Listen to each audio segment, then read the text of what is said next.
Again, this is a Don Lemon court appearance in Minneapolis. This stakeout has been happening outside of that court appearance for a few hours now, but it's been there's been some protests that have been shown on this live feed, occasional speakers, but nothing consistent. It now appears as though there is a sort of a sustained speaking engagement going on. You see it on your screen now. What do you think, Sarah? Yeah, we can take this. I'm not exactly sure who is speaking at the moment, but we can take a listen. Okay, we'll continue to try to get more information. In the meantime, we'll listen in Minneapolis.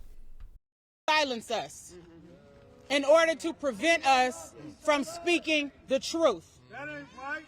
No, that ain't right. They are trying to prevent us from calling out a manifest injustice.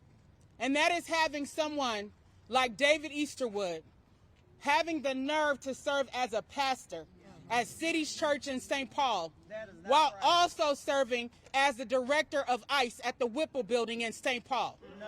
Somebody say that ain't right. I am an ordained reverend. I am also a preacher.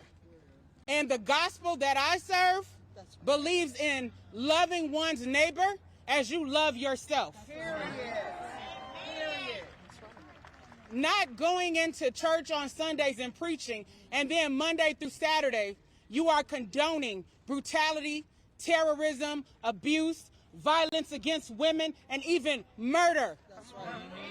That is not acceptable. It is unconscionable. So we will continue to stand. These charges need to be dropped right now.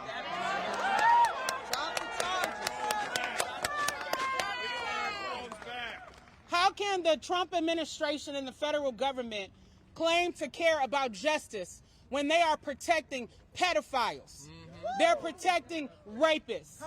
They're protecting people who have intentionally harmed women and children.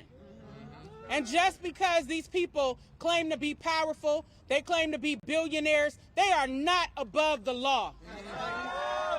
That's right. So to have the Attorney General, Pam Bondi, sitting in Congress protecting these people shows why she is unfit to serve as the Attorney General of the United States. And let's not talk about Kristi Noem, who does not have the requisite law enforcement experience against terrorism, or anything else that would qualify her to serve as the Secretary of DHS. This was not a merit-based hire.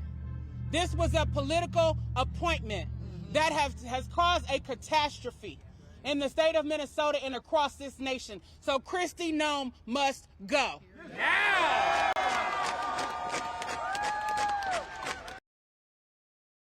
Okay, we're back here in the Live Impact News studio. That was just a very brief look in Minneapolis. Again, journalist Don Lemon arrived today for an arraignment hearing at the courthouse in St. Paul, Minnesota. He's charged with conspiring to violate someone's constitutional rights and violating the FACE Act. He was one of several journalists covering the January 18th protest at City's Church in St. Paul. Demonstrators entered the church during a service, believing one of the church's pastors worked for Immigration and Customs Enforcement. A little bit of an update on that situation.